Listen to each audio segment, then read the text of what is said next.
ของคนร่ำรวยเท่านี้เลยสวยเมื่อเสียแฟนในแดนแห่งนี้น้ำเงินรีสอร์ทแดนสวรรค์ของคนหังมีแฟนเฮาฮักมาหลายปีพบหนุ่มเศรษฐีน้องก็เปลี่ยนใจก่อนเจ้าไปเหตุการณ์อยู่แดนสวรรค์เจ้าให้คำมันสัญญาว่าสิบ่ฮักใครแต่แล้ววันนี้คนดีกลับมีหลายใจลืมสัญญาที่เคยให้ไว้ยามพอคนใหม่เปลี่ยนใจลืมลาน้องโทรมาบอกมาลาว่าเสียวผัวพ่อปานว่าฟ้าผ่าหัวดูตามืดมัวเมื่อยินคำลาโทรมาบอกอายอยากให้ไปร่วมงานวิวาอยากไปอยู่เด้อน้องลาแต่อย่าน้ำตาไหล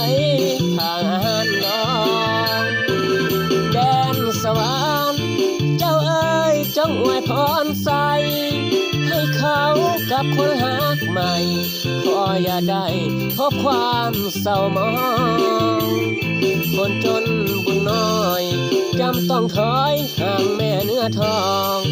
ศาสตร์นี้อายบ่ได้น้องอายกะสิของศาสตร์หน้าอามี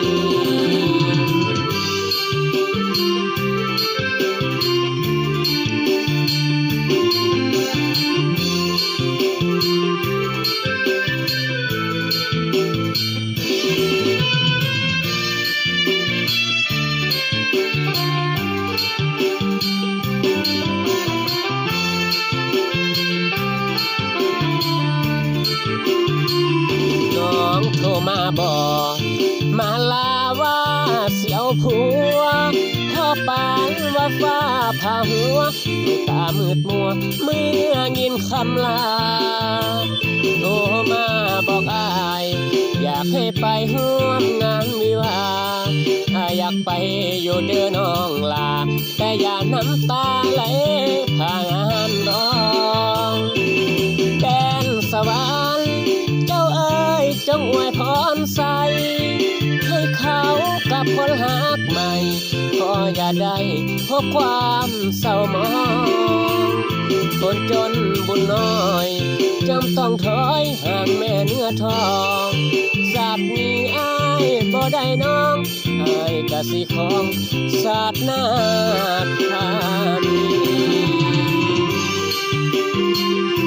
เกี่ยวกันเด้อเป็นแม่ฟ้าใหม่เกี่ยวส่งอาศัยเนาะดีๆมีแห่งงามในเรือเมื่อสุขกันแล้วกันเด้อ